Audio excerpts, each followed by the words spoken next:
Jaya Jaya Shri Caitanya, Jaya Nityananda, Jaya Advaita Chandra, Jaya Gaura Bhakta Vrinda. Reading from Sri Caitanya Caritamrita Madhya LIla, chapter 24, entitled Explanations of the Atmaram verse. Reading from text 16. Text 16. निर्ग्रंथ शब्द कहे अविद्य ग्रंथिहीन विधि निषेध वेद शास्त्र ज्ञानादि विहीन. Translation: The word nirgrantha refers to one who is liberated from the material knots of ignorance. It also refers to one who is devoid of all regulative principles enjoined in the Vedic literature. It also refers to one who does not have knowledge.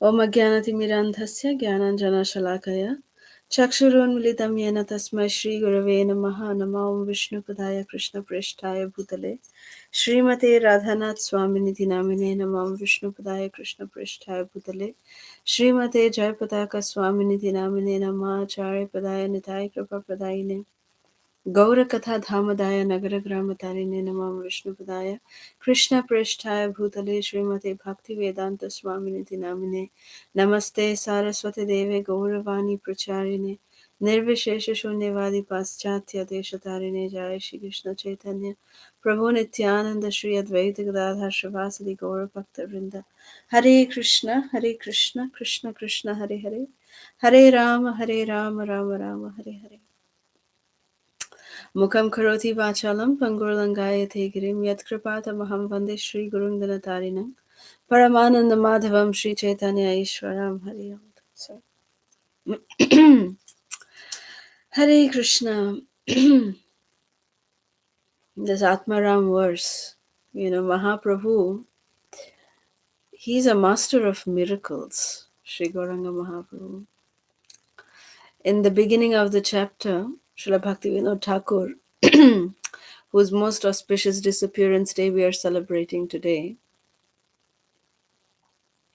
Srila Bhaktivinoda Thakur, he's saying that how Mahaprabhu so expertly, amazing talent, that how Mahaprabhu explains this entire, verse of Atmaram in so many different ways.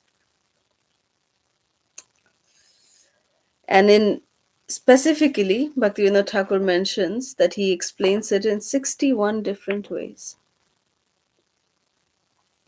In the beginning of the chapter, Srila Sanatana Goswami Pad, he is asking Mahaprabhu that, Mahaprabhu, I've heard that, you explained to me just previously all the tenets of devotional services, all the highest practices and the ultimate goal of life, the purpose of life, all of that we discussed about. But I have one small desire that I want to know, because I've heard that you very beautifully described to Sarvabhauma Bhattacharya the Atmaramascha Munaya verse.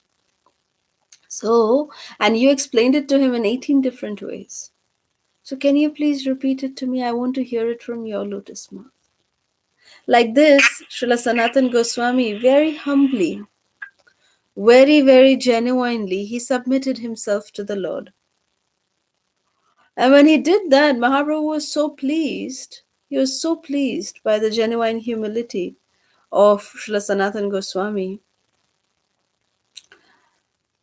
Mahaprabhu, he displayed his humility. Such beautiful verses Mahaprabhu described by saying that, as soon as Sanatan said this, Mahaprabhu spontaneously, what did he say? He said, Sanatan, I am just a madman. I don't know what I have said. And that's Sarvabhauma Bhattacharya, he's another madman. When two madmen come together, you never know. You cannot trust what we speak. Mahaprabhu is speaking this out of his genuine humility.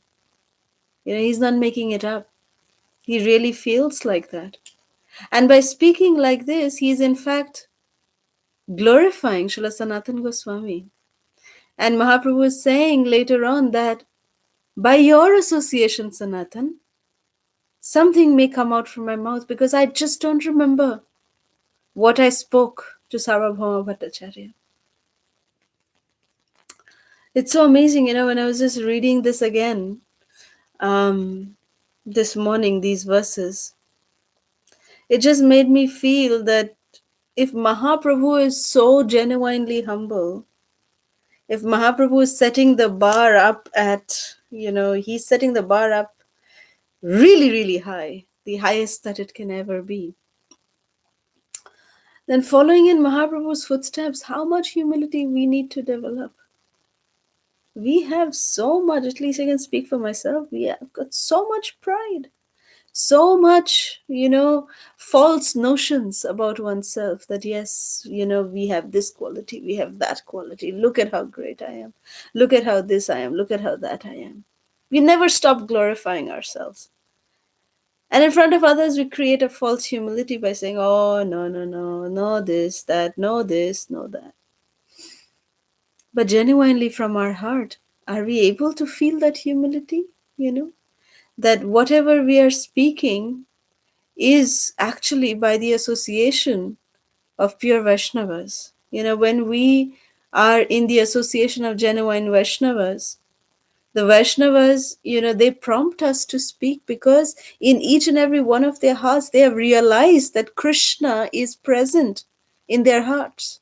There's a difference. When we associate with karmis, they also have Krishna in their heart, but they have not realized the presence of Krishna in their heart. So there's a difference.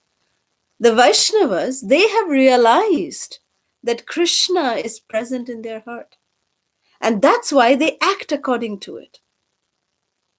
Materialistic people, they act in forgetfulness of Krishna, whereas Vaishnavas, we try to act in remembrance of Krishna.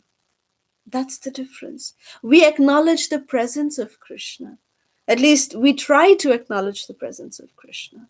And because we do that, that association, whatever happens in that association, is something very special. That is Matchitta Madgata Prana. Bodhayanta Parasparam. Kathayantascha Mam Nityam Tushyanti Cha Ramanti Cha. That's exactly what Mahaprabhu is saying, that Sanatan, I don't know. You're asking me to speak something. I don't even remember what I spoke to, Sarvabhauma Bhattacharya. I don't know. I don't remember. Mahaprabhu is directly declaring that he does not remember. Is that true? No. Definitely not. Mahaprabhu remembers everything. He is Krishna himself in the mood of his perfect and complete devotee Srimati Radharani. How can Mahaprabhu forget something? But Mahaprabhu is speaking like this with his genuine humility. That he is trying to glorify Sanatan Goswami. That Sanatan Goswami, you are such a wonderful Vaishnava. In your presence, I may be able to speak something in regards to what you have asked me. That is the beauty of Mahaprabhu's humility and Mahaprabhu's quality of glorifying Vaishnavas. These are things, these are qualities, these are the kind of, I don't want to use the word talks, but these are the kind of actions, these are the kind of interactions, rather, that we should try to focus our minds on. That how can we act in such a way that is genuinely pleasing to Guru and Krishna? How can we act in such a way that is always glorifying the Vaishnavas? Never putting them down, never pointing finger at them, but giving them all respect and expecting none in return. Mahaprabhu exemplified this in his own life. He never expected any respect in return, but Mahaprabhu gave all respect to everybody else. The way he's respecting Sanatan Goswami, the way he is talking and glorifying Sanatan Goswami is amazing. It just, when Sanatan Goswami and Rupa Goswami, when they came to meet Mahaprabhu, they wrapped around, a gamsha. Gamsha means like a cloth towel, a gamsha around their neck, and they literally put a trina, means a straw, on their in between their teeth to, show their genuine humility. And they fell like sticks in front of Mahaprabhu. And they spoke such great and amazing words from the heart that, that people say that we are so great, we are so this, we are so that, but we are not. So genuinely both the brothers had submitted themselves with utter humility to the lotus feet of Gauranga Mahaprabhu. And Mahaprabhu, listening to them, he had commented that your humility, Rupa and Sanatan, your humility is breaking my heart. Was it really breaking Mahaprabhu's heart? Rather, it was touching Mahaprabhu's heart. That's what he means. That, when we can develop such humility, it really touches the heart of the Lord. So here too, when Mahaprabhu is saying to Sanatan that I will try to explain the Atmaram verse that you have told me to explain to you, I will try to explain it to you not by my own ability, but by the beautiful association that I have of yourself, I may be able to explain something. Krishna manifests himself based on the kind of surrender that the assembled devotees have for him. In certain places, sometimes we come out, we feel the katha was so beautiful, the speaker spoke so nicely. It's actually definitely credit goes to the speaker, because he has spoken with such amazing devotion, but the credit also goes to the listeners, because seeing the inquisitiveness, seeing the eagerness, seeing the the quality of the listeners, the speaker is inspired, the Paramatma within the heart of the speaker is inspired to speak, so that the hearts listening to the speaker, the hearts of the listeners get inspired. So there is, parasparam inspiration going on, the speaker and the listener. Same thing happened with Srila Shukadev Goswami and Parikshit Maharaj. Why was Parikshit Maharaj, able to sit and listen to Shukadev Goswami? And why was Shukadev Goswami able to speak non-stop for 7 days and 7 nights? If the listener would have said, oh, excuse me, sir, restroom break. Oh, excuse me, I need to go to, just feed my stomach, I'm a little hungry. The speaker would speak in that way. But because Parikshit Maharaj heard Srimad Bhagavatam from Shukadev Goswami as if his entire life was dependent on it. So Shukadev Goswami also spoke to Maharaj Parikshit and the entire assembly of the sages as if his entire life was dependent on it. So it is a mutual, undertaking of relationships that's going on, which inspires beautiful Krishna Katha.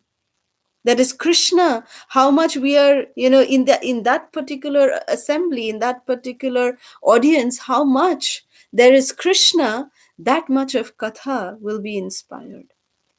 That Mahaprabhu has given as a statement. So here also, Mahaprabhu ended up giving 61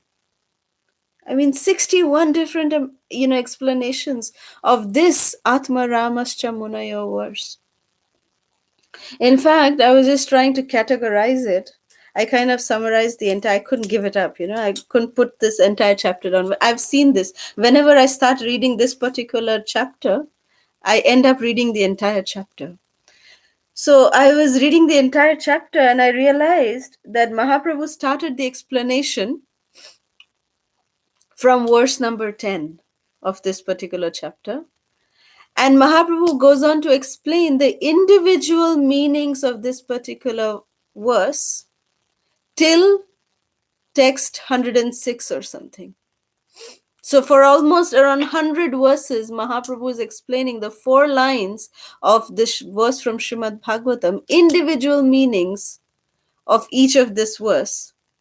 an individual word meaning, and he's giving, many meanings, many explanations of each and every word in this particular verse.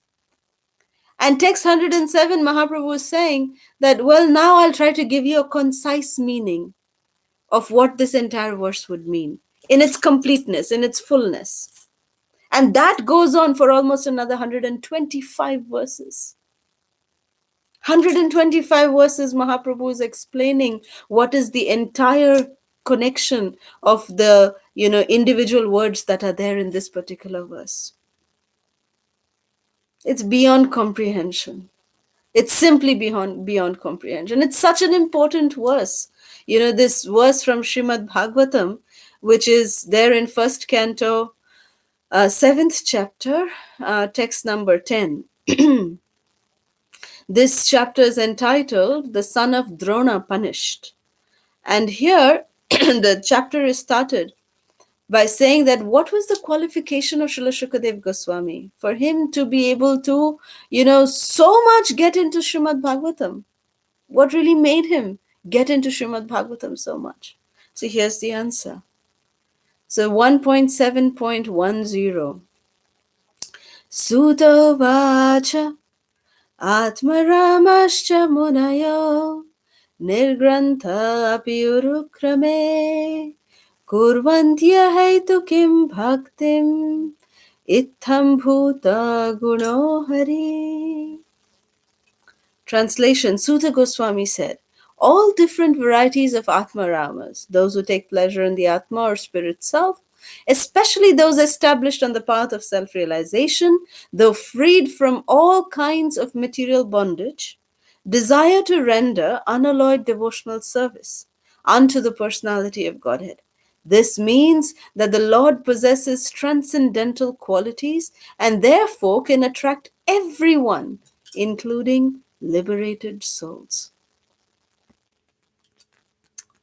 So, such a beautiful verse that the Lord is capable of attracting anybody and everybody. Here in the later verses of the Srimad Bhagavatam itself, like 1.7.11, 12, all of them, they go on to explain that how the Chatushkumaras got, attracted. They were liberated souls. They were Brahmavadis. Srila Shukadev Goswami, how he got attracted to the Srimad Bhagavatam and to the words of the Srimad Bhagavatam, the words of Krishna. How did he get attracted to Krishna? So even liberated souls are capable of getting attracted by the lotus feet of Krishna. That is Krishna. So here in this particular verse that we are reading today from Sri Caitanya Caritamrita, the word nirgrantha is being explained. And this is just two explanations that we read today of this one word which appears in this particular verse of Srimad Bhagavatam. So Mahaprabhu is saying that the word nirgrantha refers to one who is liberated from the material knots of ignorance. It also refers to one who is devoid of all regulative principles in the Vedic literature, and it also refers to one who does not have knowledge. So not two, but three. Three explanations to the word nirgrantha. Then text 17, we'll see, you can see that later, that how Mahaprabhu is giving further explanations of the word nirgrantha. What could be the other possible meanings of the word nirgrantha? You see, Sanskrit is a very, very complicated language. That's why it's indeed called as the mother of all languages, because all other languages of the world originate from this one language called Sanskrit. So Sanskrit words are such that they don't have just one meaning. Sometimes in English, very seldom it happens in English, but sometimes in our other, languages, we see that one particular word can have maximum two meanings, not more than that. But Sanskrit is such a language that one single word, based on the context that it is being used in, can have multiple meanings. Here, just the word nirgrantha is being explained, that nirgrantha refers to one who is liberated from the material knots of ignorance. Nirgrantha. It also refers to one who is devoid of regulative principles enjoined in the Vedas. Means whatever, standards and religious principles that are described in the Vedas, that if a person is going against them, he is also called as Nirgrantha. It also refers to one who does not have any knowledge. Grantha means book also. And Nirgrantha means, no book knowledge. Nir means no, nothing is there. So like this, Sanskrit can be, one word can give many, many meanings. We'll see how further also Mahaprabhu is giving different meanings of this one particular word, Nirgrantha. So how, Srila Bhaktivinoda Thakur, in the beginning of this particular chapter, he's giving such an apt summary of this particular chapter of the Sri Caitanya Caritamrita. This is from the Amrita Pravaha Bhasya. Amrita Pravaha Bhasya that Srila Bhaktivinoda Thakur has written, that he has given summary of each and every chapter of the Sri Chaitanya Charitamrita, which Srila Prabhupada has given in a concise form in the beginning of every chapter in Chaitanya Charitamrita. That Srila Bhaktivinoda Thakur is saying that he described he means Gauranga Mahaprabhu, described all the different meanings of the verse, and then he concluded that different classes of transcendentalists utilize this verse according to their own interpretation. But if they would give up this process and surrender to Krishna, as is indicated in this verse itself, they would be able to comprehend the real meaning of this verse. So what is the real meaning of this Atma Ramascha Munaya verse? What is the main purpose of this verse? What is the actual purport that here Bhaktivinoda Thakur is talking about? And what is actually Mahaprabhu explaining over 125 verses? I mean, if we see in totality, it's almost 225 verses that Mahaprabhu is describing the Atma Ramascha Munaya verse. And then to establish the authentication of this particular verse, Mahaprabhu then goes on to tell the story of Mrigari the hunter, that how Mrigari the hunter was delivered by Narad Muni. So this chapter is very interesting in that way, that how this entire flow of this particular verse just flows into the culmination of Narad Muni liberating Mrigari the hunter, and then the ocean of nectar of Krishna Prem, how it has been glorified by Mahaprabhu.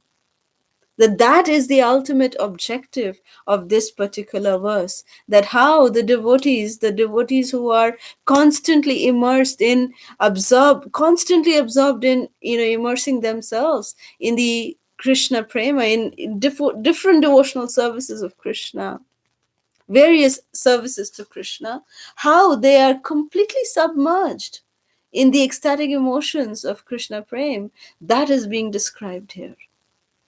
So, Srila Bhaktivinoda Thakur, today we are celebrating his Tirobhav Tithi. Tirobhav Tithi means his disappearance day.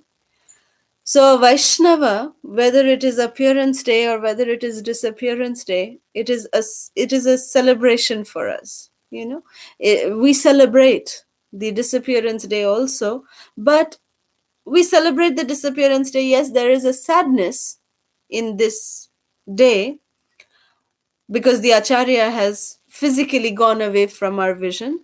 But at the same time, the Acharyas, the Vaishnavas, they are so merciful that they are still alive by the instructions that they have given us, their teachings that they have given us, that the Acharyas still live through their teachings. And we can keep the Acharyas alive or with us personally as long as we are following their instructions. Srila Bhaktivinoda Thakur, we all know about his life and, what are some of his achievements.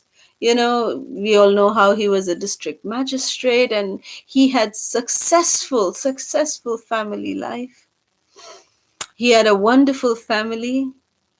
Srila Bhaktivinoda Thakur, whenever he would come home, he would say, Jedino grihete bhajano dekhi, grihete goloko bhai. That I see when I come home, I see my wife, my children engaged in the service of Krishna. That is Goloka Vrindavan for me. That is the verdict of Srila Bhaktivinoda Thakur. He literally made his home Goloka Vrindavan, because he carried Krishna in his heart so much, and he realized the presence of Krishna in his heart so much that Krishna started manifesting even externally from his heart.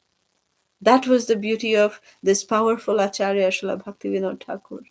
And because he was such a powerful preacher, because he wrote over 100 books glorifying Sri Gauranga Mahaprabhu and the teachings of Krishna, how he was like the creator, the reviver of the Namahatta system of preaching Krishna consciousness that was originally started by Sri Nityananda Ram.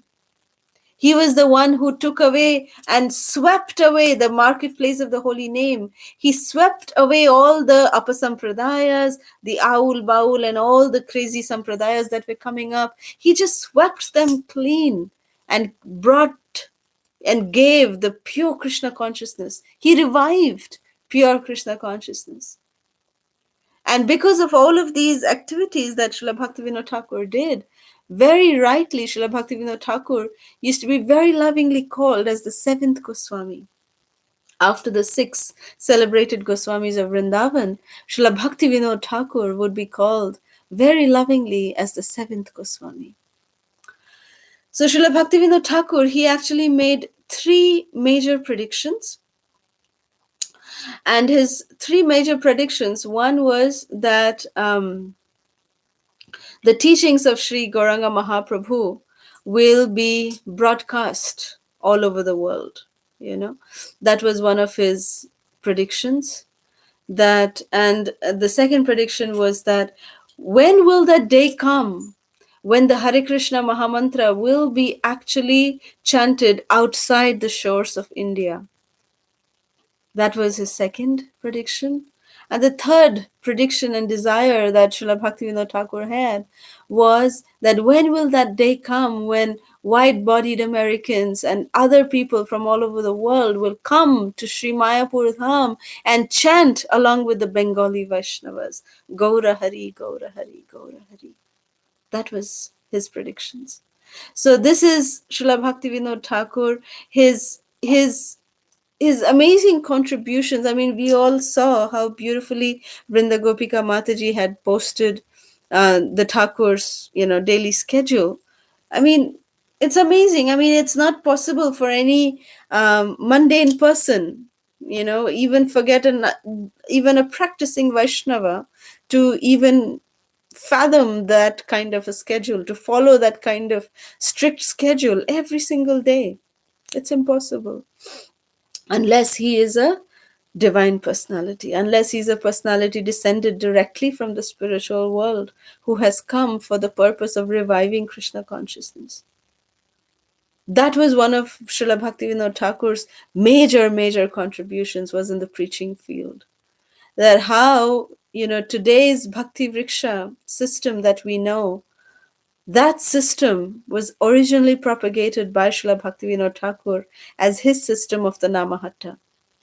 The history goes like this, that Namahatta system that Srila Bhaktivinoda Thakur had revived. Originally Nityananda Prabhu had started this Namahatta program, like how the song says, actually Bhaktivinoda Thakur, most of the songs that we sing on a daily basis is written by Srila Bhaktivinoda Thakur. We sing Jai Radha Madhava, Kunja Bihari. That is written by Bhaktivinoda Thakur. We sing Gora Arati. That is written by Bhaktivinoda Thakur. We sing Sharire Avidyajal before honoring Mahaprasad. That is written by Bhaktivinoda Thakur. So we owe all of this, our daily sadhana, we owe it to Srila Bhaktivinoda Thakur. And Srila Bhaktivinoda Thakur, Nityananda Ram, when Lord Chaitanya, when he took sannyas and when he left West Bengal and he went and made Jagannath Puri, Srinilachal Dham, when he made that his headquarters, Mahaprabhu ordered Nityananda Prabhu that, my dear Nitai, I want you to go back to Bengal and do what I wasn't able to do. Please go back to Bengal and make devotees, change the heart of those Bengali people. I could not do this, but you can, Nitai. Please go. At that time, Nityananda Prabhu didn't say a word back to Lord Chaitanya, and he just left from Nilachal Dham. He came back to Bangla, and when he came back to Bengal, it is said that Nodia Godrume Nityananda Mahajan Patiache Namahato Jivere Karon. Nodia Godrume Nityananda Mahajan Patiache Namahato Jivere Karon.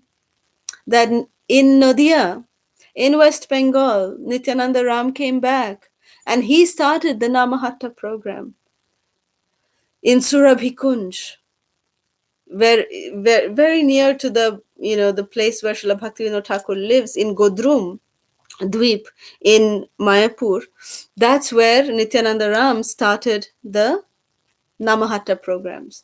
And Nityananda Ram, when he mobilized this form of preaching, he would say that, every, one village, around one village, he would select maybe 8, 10 homes, or sometimes if the village was bigger number, maybe 20 homes. And around that one home, how many ever 3, 4 homes were there, all of them would congregate in that one home, and they would just get together. They would chant Hare Krishna, and they would recite some Krishna katha, and they would take prasad together in the evenings every day. So Nityananda Prabhu this way made villages after villages, he made them Krishna conscious by simply following this process of Namahatta. Namahatta means Nam Hatto. Hatto in Bangla means marketplace. And Nam is the holy name. So marketplace of the holy name, where you can come and buy the holy name. And what is the mulya? What is the currency with which we buy the holy name? That is Shraddha. That is our faith. With the currency of our faith, we buy the holy name. And the main Nityananda Mahajan, he is the Mahajan of this whole, this Namahatta, of this marketplace of the holy name. Nityananda Prabhu is the Mahajan, means he's the main person there. He's the one who is like the main distributor. And who is one of the agents? Dalaler Geet by Bhaktivinoda Thakur. Very beautiful song, this Dalaler Geet. In that song, Srila Bhaktivinoda Thakur is explaining that Dosturi loibo ami, that I will also take my commission of this marketplace of the holy name. When you come and bring so many souls into Krishna's marketplace of the holy name, then I, as one of the commission officers, will take a little bit of commission. So what is that commission? That commission is Krishna Prem. So Bhaktivinoda Thakur is saying that as an acharya, as one of the acharyas in our parampara, he is saying this, that that's my position in this marketplace of the holy name. And Srila Bhaktivinoda Thakur has taken a very menial position also in this market. He says that I am the one who is the sweeper. I am the sweeper of this marketplace. Why the sweeper? He keeps the marketplace clean, not only internally, but even externally. Rather, not only externally, but even internally. Externally, just, keeping it clean. We know what external cleanliness means. But internal cleanliness is, driving away any kind of apasampradayas, any kind of watered down philosophy, keeping our philosophy clean is the purpose of Bhaktivinoda Thakur's presence in the marketplace of the holy name. So in this way, Nityananda Prabhu, he just revolutionized the people of West Bengal. And by next Rath Yatra, Nityananda Ram took the entire Bengal almost, and they made a procession, and they came to Rath Yatra, to Jagannath Puri, and Lord Nityananda, he offered all these souls of Bengal, he offered them to the lotus feet of Gauranga Mahaprabhu. And then Nityananda Prabhu spoke. And he said that, my dear Mahaprabhu, you had told me that I should go to Bangla and preach because you were not able to do it. At that time, I didn't say a word. But all these souls that I have brought to you, how have they become devotees? It's nothing to do with me. I was able to do this because you instructed me to do it. Your instruction, which is non-different from you, Mahaprabhu, was there with me. And you, through your own instructions, were able to change the hearts of these, Gaudiya Vaishnavas and make them into pure Gaudiya Vaishnavas. So I offer these souls to you. Please accept them. You have made them devotees. Now you accept them back. That was the humility of Lord Nityananda. So in this way, Nityananda Prabhu's preaching was growing, and he was following the system of Namahatta.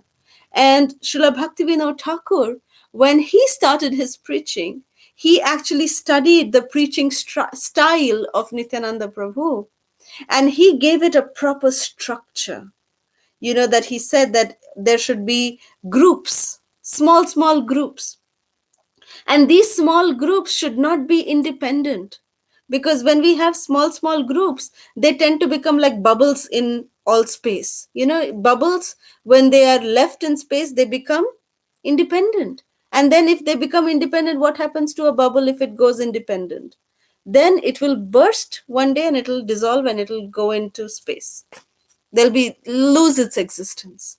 So Srila Bhaktivinoda Thakur thought about it. He said that these small groups should be like leaves coming out from a root, which is having its connection. The leaf should be connected to the root. So that way the leaves can keep growing and growing and growing. Many leaves can keep growing, but still each and every one of them are connected to the root. So that way they are always nurtured. So this was the structure that Srila Bhaktivinoda Thakur, using his magnanimous intelligence, he used this and he implemented this. And he introduced this entire system of Namahatta preaching as a tree of devotion, where the temple is at the root, or the main preaching center is at the root of this devotional tree. And then it branches out into the small groups.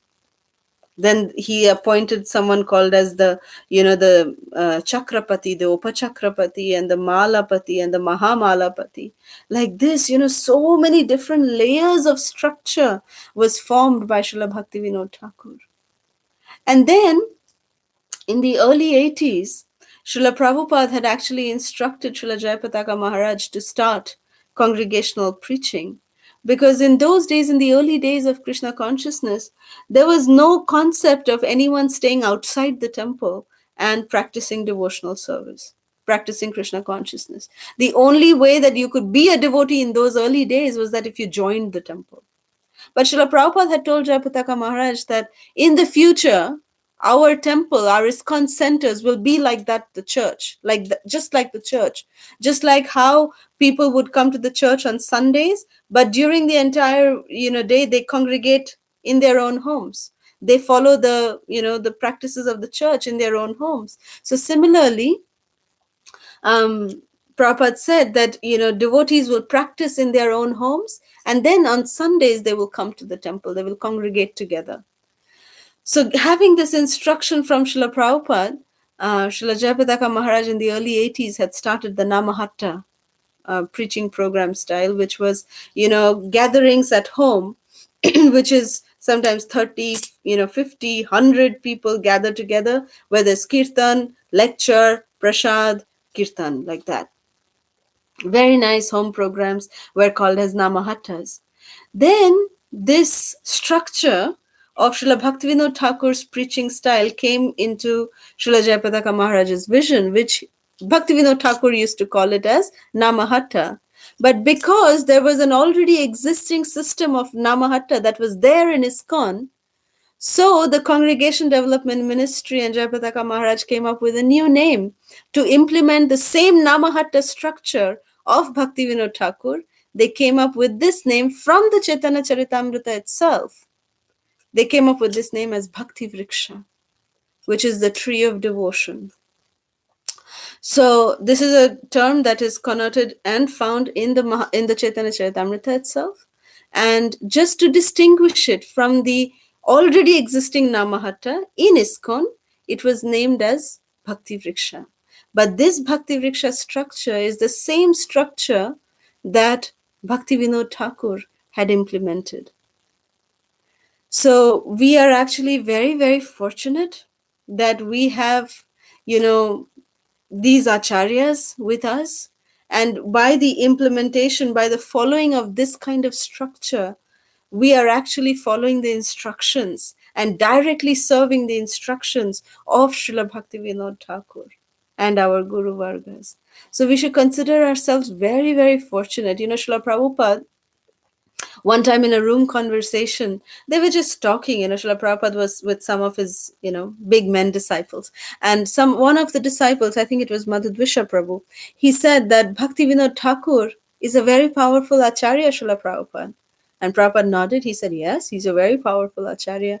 And then Madhudvisha Prabhu said that if Bhaktivinoda Thakur made that prophecy that the Hare Krishna Mahamantra, the holy name will be taken across the shores of India. Why did Bhaktivinoda Thakur himself not do it? So to that, Srila Prabhupada answered, he said that Bhaktivinoda Thakur is a very powerful acharya. Acharyas are very powerful.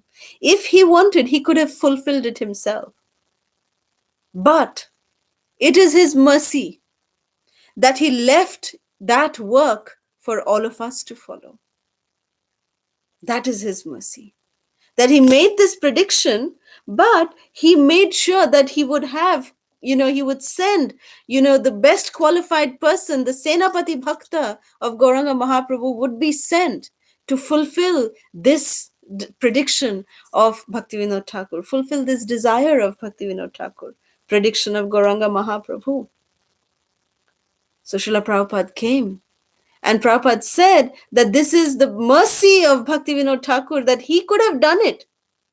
But he didn't do it because he wanted us to get a chance to serve in his mission. That is the mercy of an acharya.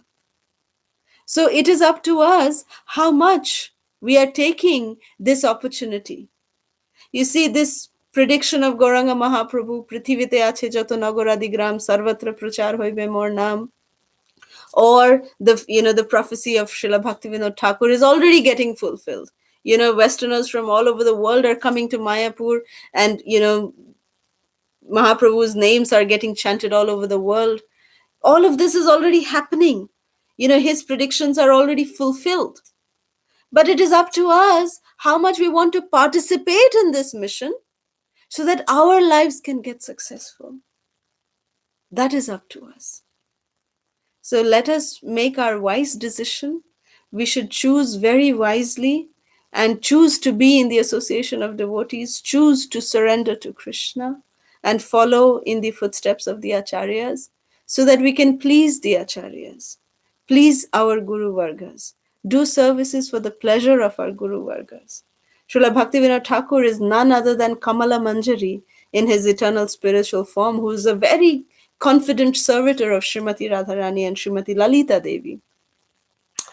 So Bhaktivinoda Thakur is very, very special personality, and today, on this day of his disappearance day, let us humbly appeal to the most powerful Acharya, the seventh Goswami, Srila Bhaktivinoda Thakur, Srila Satchidananda Bhaktivinoda Thakur.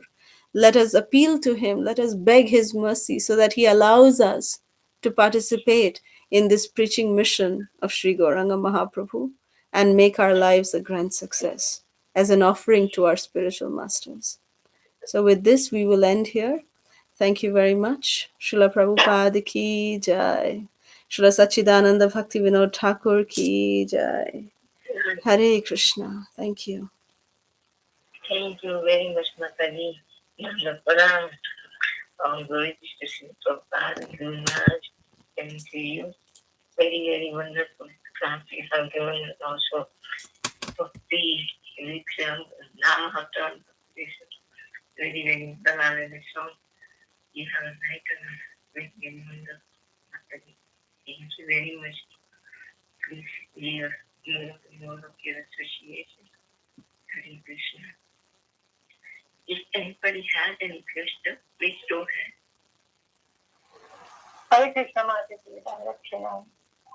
Glory to Shata Caitanya Caritamrita Madhya Glory to Bhaktivinoda Thakur, glory to you, Mataji. Thank you so much for such a beautiful class.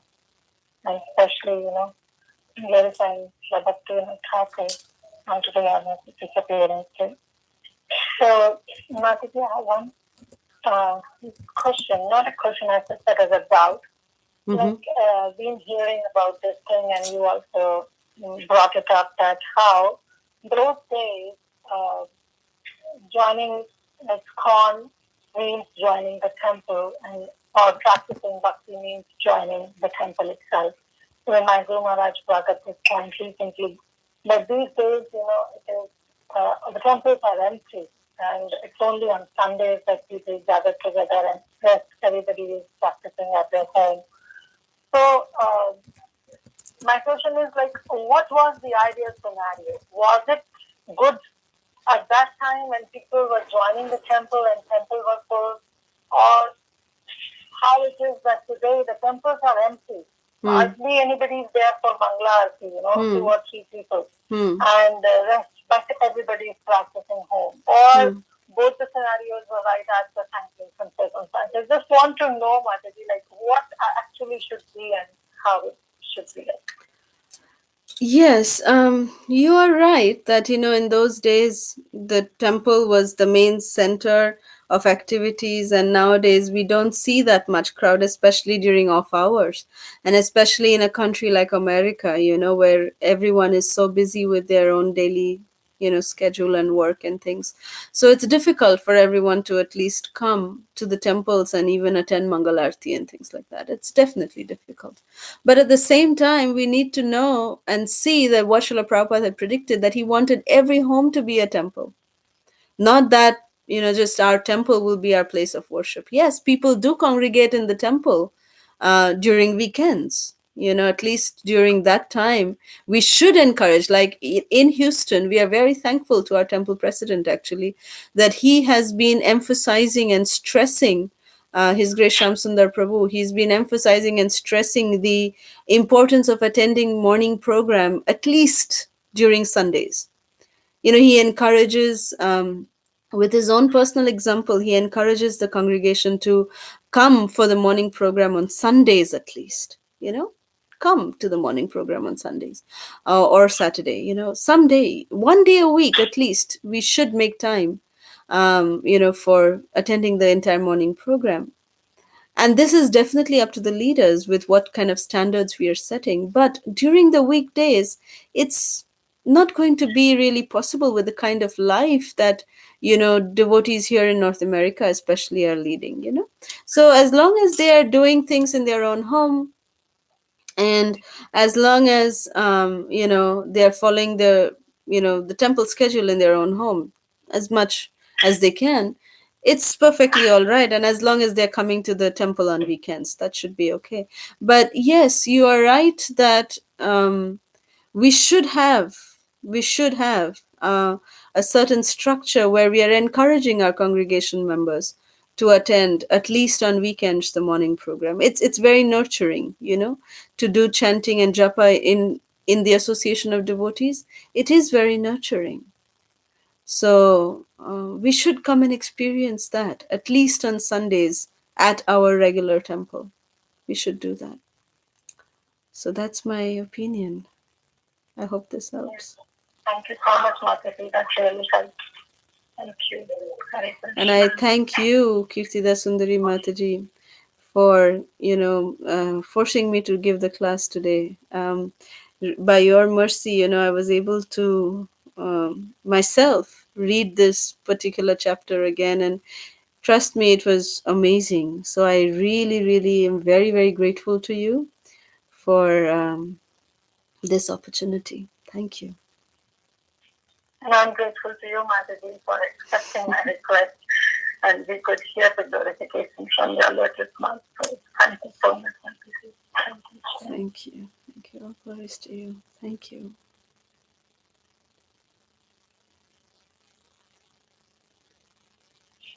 Anyone have any questions, comments? Please go ahead. Hare Krishna, Kalasudha Mataji, Koti Koti Generous Pranam to your appreciation. Today I am working, so I missed half of the lecture, but I will hear in silence. Actually, can you sing Vrindavana Ramya Sthana Divya Chinta Mani Dham? If it is possible. Sure. Any other questions? Hare Krishna, Madhya. Thank you so much for class. Yeah, I do have a couple questions. One is I wasn't able to catch the reasons why Advaita Maharaj gave the Namhata structure the different name of Bhakti Vriksha when the structure was the same as the Namhata, Bhakti Vriksha. So what was the reason that you gave? The reason why that was done is because, Namahata was already an established system in ISKCON by this time, because Bhakti Vriksha, this structure of Bhakti Vinod Thakur that was studied, and it came into light in the recent years, actually in the early 90s, mid 90s, actually 95, it came into being. And because it had already been 15 years since the Namahata system was already in place, so to change the structure of Namahata would be very difficult, So therefore, to not disturb the existing system of Namahata, the same structure of Bhaktivinoda Thakur was given a new name so that, it could be clearly distinguished. That was the only reason why. I hope that helps. Okay, so I'm confused because I'm not understanding one thing. Yeah. Dr. Maharaj, it sounds like you were saying that there was a new structure, which is why he wanted to give new name. But before I thought you were saying that they were the same structure, even though different names. But I'm confused. They are. The current system of Bhakti Vriksha is the same, format, the structure, everything is the same as Bhakti Vinod Thakur's Namahata system. So the current Bhakti Vriksha that we know in ISKCON today is the same as Bhakti Vinod Thakur's Namahata system. Right. Okay. So the reason why the name Bhakti Vriksha is given instead, even though it's the same structure, is it only because the distinction that he wanted to make was that, in other words, why not call it Namhata today? Why not? Because Namahata was an already existing system in ISKCON. In the early 80s, there was a congregational preaching program that was developed, which was already called as Namahata, which did not have the structure nor the process that Srila Bhaktivinoda Thakur had already given. But that system of study of Bhaktivinoda Thakur's system was not available at that time when Namahata was implemented in ISKCON. Okay, so because Namahata system in ISKCON had already been established, which was a home program. It was a home-based program where like nowadays how we have Maharaja's program when any traveling sannyasis come to our homes. The structure is that there's kirtan, then there's a lecture, then there's more kirtan, question answers and kirtan, and then there's prasad. That is a Namahatta program. Yeah. So this was what was established in ISKCON in the early 80s. Yeah.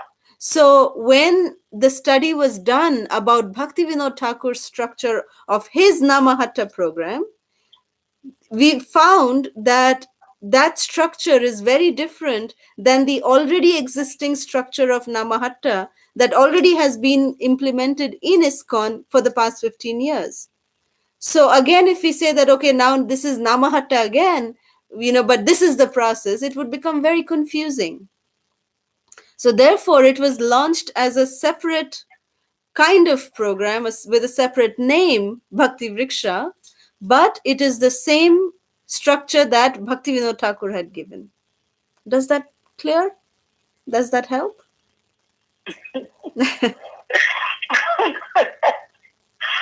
Well, I think maybe I will just review the recording because something is just not working for me. I don't know. I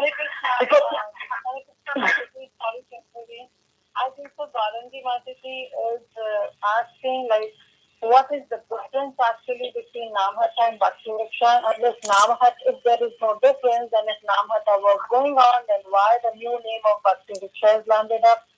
So that's what basically she wants to know. Is it right, Bharanji Mataji? Yeah, and I think she was trying to explain that, but somehow or other, because okay, maybe if I ask this question, the Bhakti, what we call Bhakti Vriksha today, right? We, like you said, there's lecture, there's kirtan, there's prasadam, right? And during the time of Bhaktivinoda Thakur, which was his Namhatta program, was there not the same, lecture, kirtan, prasadam going on? No. The current structure of Bhakti Vriksha has 6 parts to it.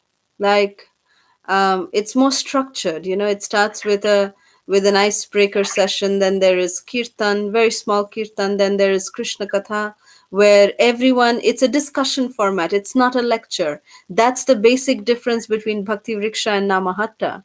That Namahatta is a lecture, is one person is the speaker and everybody else is the listener. But Bhakti Vriksha, Bhaktivinoda Thakur's system was that it is supposed to be a discussion. Because in a discussion which is like a facilitated discussion of one particular topic, if you take, say, for example, a topic of karma, and if you have a facilitator, like there'll be a facilitator who facilitates the discussion around that one topic, then the learning is faster. That was the basic idea of Bhaktivinoda Thakur's system. And so that was third part, which is Krishna Katha. Then Bhaktivinoda Thakur used this system called as japa. So chanting one round of japa, and then before chanting have a session of reading the glories of the holy name, so that everyone can, even new people can know that, okay, this is the reason why we are chanting the holy name. We're giving them an inspiration to just make them chant rather. So have a session called the japa session. And then there was one very important session, which was the 5th part of the program, which was called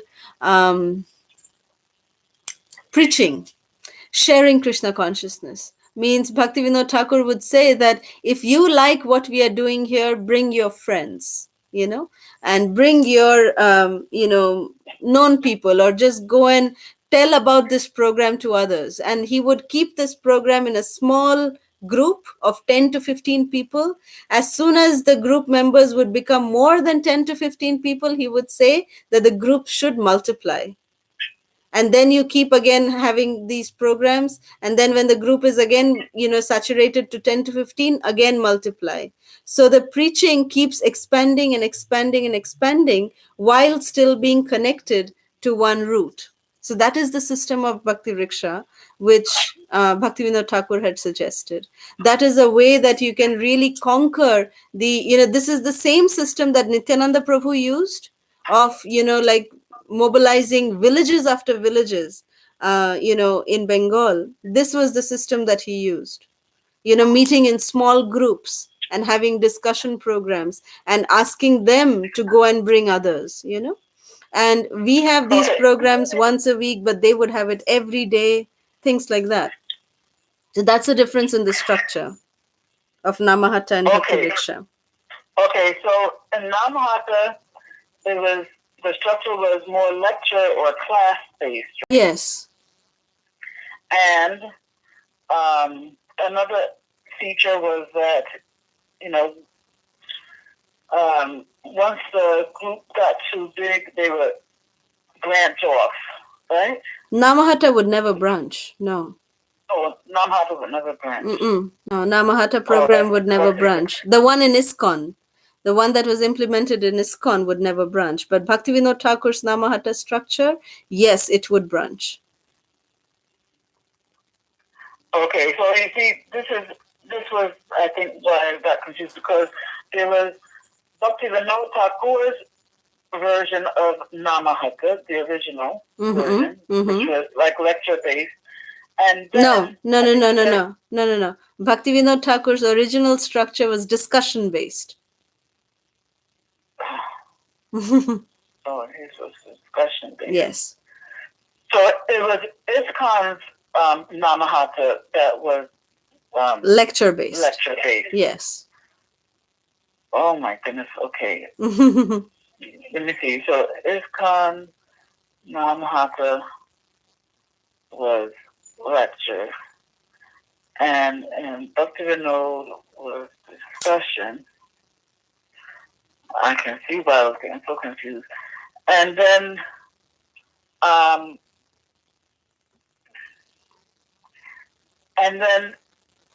so for a while in ISKCON, I guess you said in the 80s somewhere, we started our Namahata, right? Yes.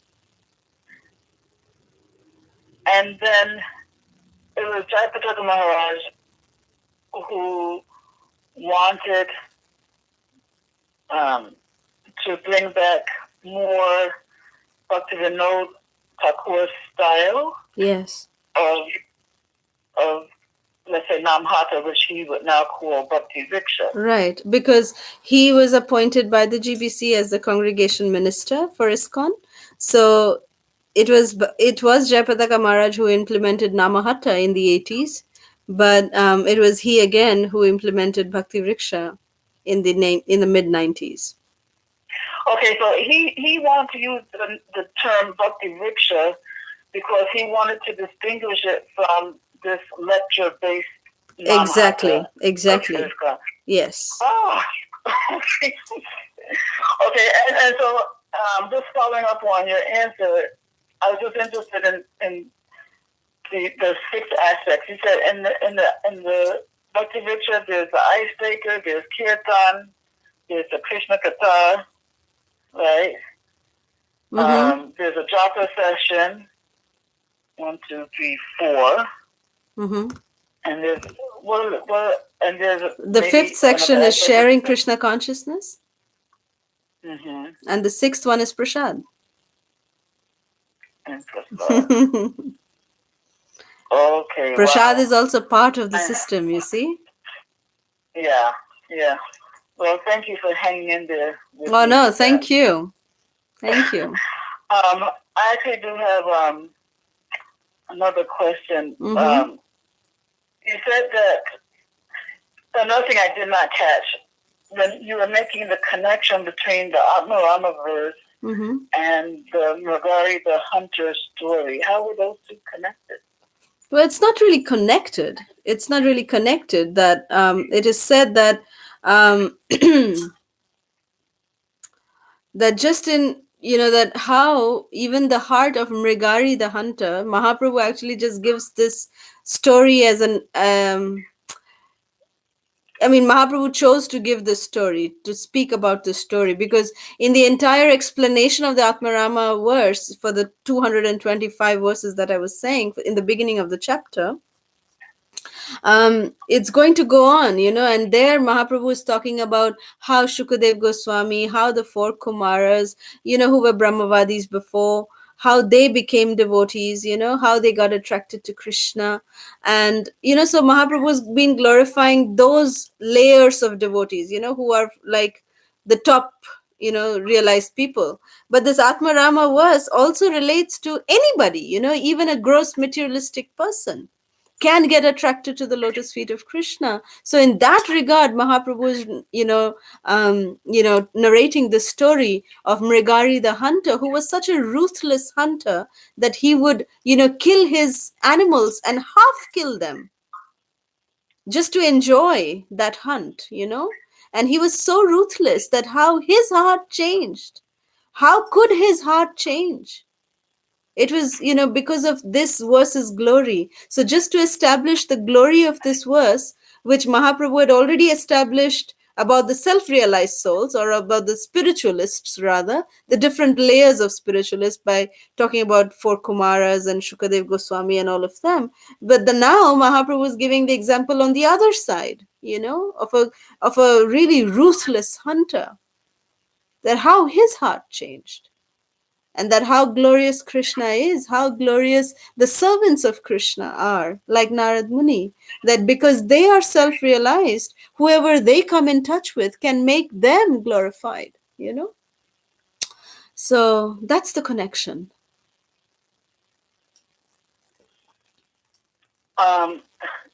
This Atmarama verse, Mm-hmm.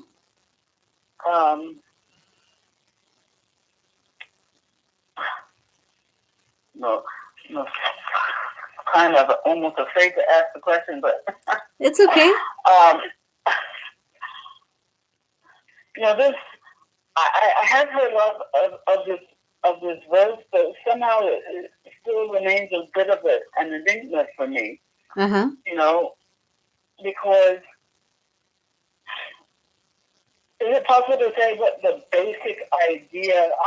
I'm still trying to make a connection between the transformation of people and this verse. Mm-hmm. So, how is the transformation of people, or just the elevation of people who are already elevated? How is this connected to the Atmarama verse? The connection is very simple. The connection is very simple. If you just let me just read the translation to you, especially the last line. It'll become clear. The last line says that this means that the Lord possesses transcendental qualities and therefore can attract everyone, including liberated souls. That is the connection. Okay. That because of the transcendental qualities that Krishna possesses, that he is capable of attracting anyone, be it spiritualists or be it gross materialistics like Mrigari the hunter. So that's the connection. Yeah.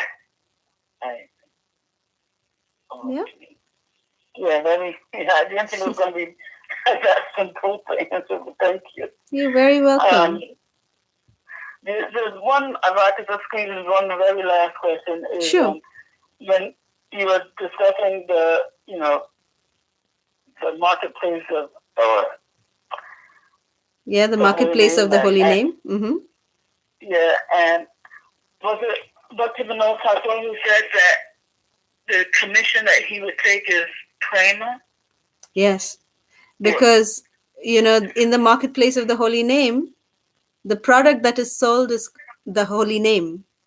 And the currency with which we buy the holy name is Shraddha, which is faith. And by chanting the holy name, by using that product, what is the benefit that we get? Is Krishna Prem. So, Bhaktivinoda Thakur is saying that once you're satisfied with the result that you get after buying the product in the marketplace of the holy name, I will come to take that commission. So, he's saying, therefore, that if if we share this holy name with others, then the profit that we get from having shared it, that is our commission. Yes. So we also get blessed with Krishna Prem, and that is our commission. Right? Okay. All right. Thank you very, very much. You're very welcome, Mataji. I really adore and admire your questions. Thank you. Thank you for the encouragement. Thank you. Thank you so much. Any other questions? Kalasudha Mataji, with your and Advaita Chandra Prabhuji and all Vaishnavis, senior Vaishnavas, permission, I want to add one more point that Yes. Difference between Bhakti Vriksha and the Bhaktivinoda Thakur Hatta, what is it, Mataji? That under the guidance of Advaita Chandra Prabhu and H.G. Kalasudha Mataji, there is a 3 Bhakti Vriksha class going on in abroad, in Atlanta. So different, like a senior junior student, you give instead of give learn to them ABCD and you start directly to reading, it is impossible. So that the difference between Hatha Yoga and Bhaktivinoda Thakur, what is it, Mataji? The difference between these two is Bhakti Vriksha is for very, very basic newcomer Vaishnava. In this Bhakti Vriksha, they explain Krishna Katha first and then Bhagavad Gita class, that explanation, and after that Japa, 1 or 2 Japa, and then discussion. Very basic class, so that each and every Vaishnava will understand. So Bhakti Vriksha class start so that newcomer Vaishnava will understand Krishna concept sincerely, and after that I have seen that they start to come in a temple. They have a Tulsi Mala in within 1 year. Before that they start to come in formal days.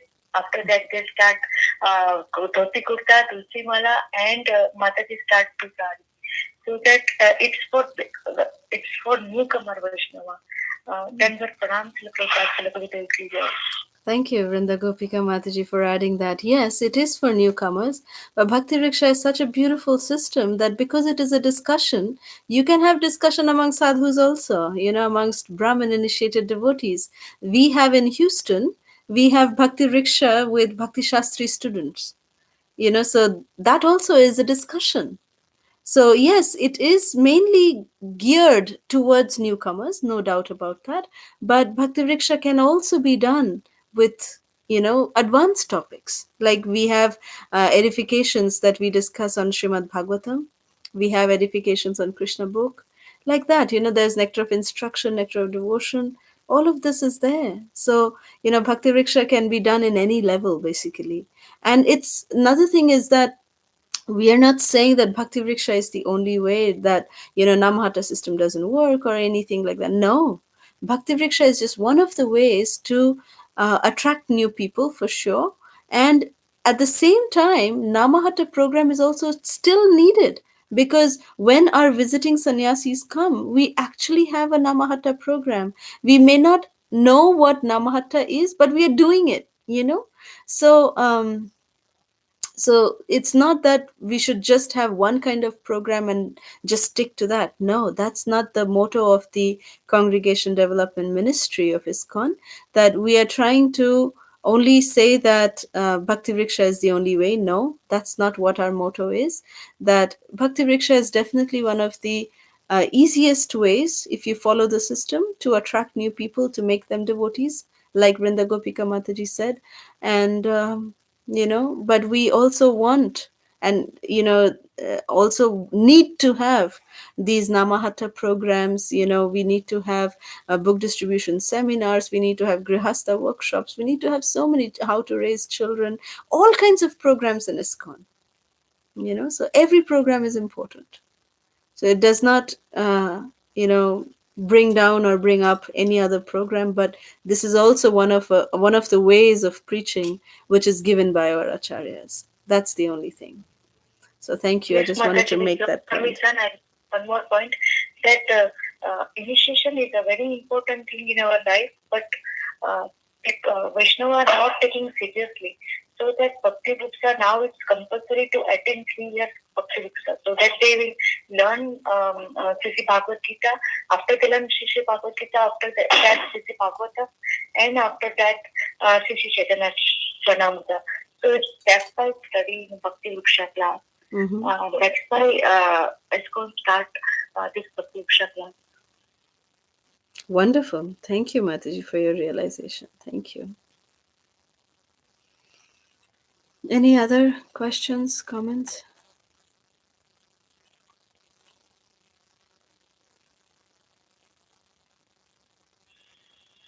But there is no any more question for realization.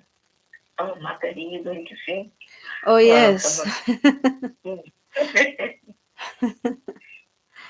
Yes, Vrinda Gopika Mataji told me to sing, so I have to honor her request.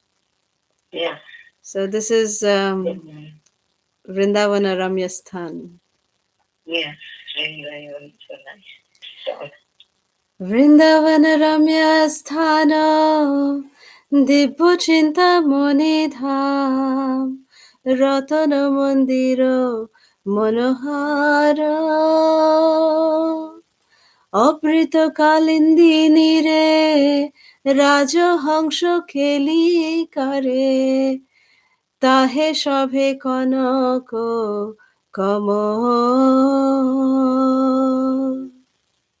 হরিব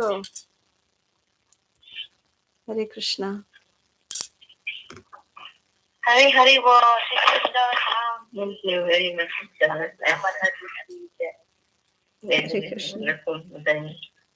Very nice on you, to you, but very, very nice inspiring class. Hare Krishna. Thank you again for the opportunity and begging for forgiveness for the extreme delay. So sorry for that. Thank you. So nice, very good. Everybody liked it. So that's good. Thank you, Mataji. Hare Krishna. You end the class here now? Yes. Pansha, Sarpatari Krishna, Vipashin, Vishnu, Patipan, Pavanudya, Vaishnava, This session is no longer being recorded. Sri Chaitanya Mahaprabhu, Caritamrita ki jai, Shri Prabhupada ki jai, Her Grace Kalasudha Mataji ki jai. Ananta Koti Vaishnav Vrinda ki jai. Thank you. Thank you, Mataji. Thank you, Mataji. Hare Krishna. Thank you. Thank you, Mataji, for your assistance. Hare Krishna. Thank you. Thank you. Mataji, one more request, not Yes. this time. Next time, can you please explain about Shri Gadadhar Pandit, Radharani's incarnation? Sure. Sure. Thank you. Thank you. Thank you so much. Hare Krishna.